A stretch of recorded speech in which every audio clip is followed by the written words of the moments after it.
ലോകത്തെ ഏറ്റവും സൗന്ദര്യമുള്ള ആളാണ് നബി സല്ലല്ലാഹു അലൈഹി വസല്ലം. കാന അജ്മലൻ നാസ്. സൗന്ദര്യത്തിന്റെ പകുതി യൂസുഫ് നബി അലൈഹി സ്വലാമിന് എന്ന് പറയുമ്പോൾ ബാക്കി പകുതിയല്ലേ ഉള്ളൂ എന്ന് ആശങ്കപ്പെടാനൊന്നുമില്ല. നബി തങ്ങളുടെ സൗന്ദര്യം അങ്ങനെ പകുതിയും കഷ്ണമാക്കുന്നൊന്നുമില്ല, അത് വേറെയാണ്. അപ്പൊ തങ്ങളുടെ ഒരു സൗന്ദര്യം എന്ന് പറയുന്നത് ഖദീജ ഉമ്മ പറഞ്ഞല്ലോ, കിസ്റ കൈസറിന്റെ പരവതാനിയും സുലൈമാൻ നബിയുടെ കൊട്ടാരൊക്കെ ഇങ്ങനെ നോക്കിയിട്ട് അത് നോക്കിയ ഉടനെ തങ്ങളുടെ മുഖം നോക്കിയാൽ ഈ നോക്കിയൊക്കെ നിഷ്പ്രഭമായി പോകും. ഇതൊന്നും ഒന്നുമല്ല എന്ന് മനസ്സിലാവും, ഒന്നുമല്ല എന്ന് മനസ്സിലാവും. ആയിഷുമ്മ പറഞ്ഞല്ലോ,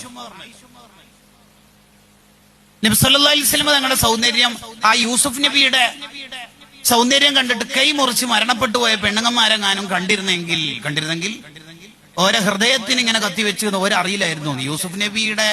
യൂസുഫ് നബിയായിട്ട് എന്തോ ഒരു ലഫ് ഉണ്ട് എന്ന് സലീഖക്കെതിരെ വർത്താനം വന്നപ്പോഴാണ് സലീഖ അത് ചെയ്തേക്കുന്നത്.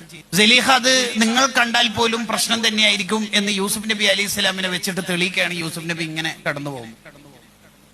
അങ്ങനെയാണ് ആ പെണ്ണുങ്ങള് മോനെ എന്ന് പറഞ്ഞിട്ട് ആപ്പിൾ മുറിക്കേണ്ടതിന് വരെ വിരൽ മുറിഞ്ഞിട്ട് ബ്ലഡ് പോയിട്ട് മരിക്കുന്നത് ഓരറിയാതെ അവിടെ മരിച്ചു പോകണം. യൂസുഫ് നബി അലൈഹി സ്വലാമിനെ കണ്ട ആ പെണ്ണുങ്ങൾ എങ്ങാനും തങ്ങളെ കണ്ടെങ്കിൽ ഹൃദയത്തിൽ കത്തിവെച്ചാൽ പോലും ഒരിക്കൽ ബോധമൊന്നും ഉണ്ടാവില്ല. ആ സൗന്ദര്യത്തിന്റെ കടുപ്പ പറയണം. ആ തങ്ങളെ ഏറ്റവും സൗന്ദര്യത്തിൽ ജീവിച്ച ആളാണ്. തങ്ങൾ ഒരു വഴിയിലൂടെ പോയാൽ ആ വഴിയിൽ സുഗന്ധം ഉണ്ടാവും, കസ്തൂരിയേക്കാൾ ഗന്ധം. തങ്ങൾ ഒരാൾ മുസാഫത്ത് ചെയ്താൽ ആ കൈക്കുണ്ടാവും കുറെ ദിവസത്തേക്ക് കസ്തൂരിയുടെ മണം.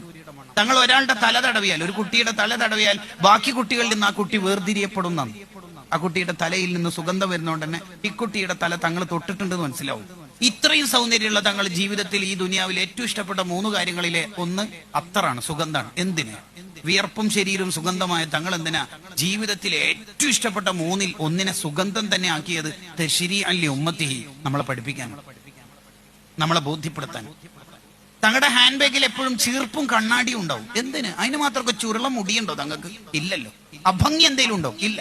എവിടെയെങ്കിലൊക്കെ യാത്ര പോകുമ്പോൾ ഒരുങ്ങാതെ തങ്ങൾ പോകാറില്ല. ഷമായിൽ വായിച്ചു നോക്കും, ഒരുങ്ങാതെ പോകാറില്ല.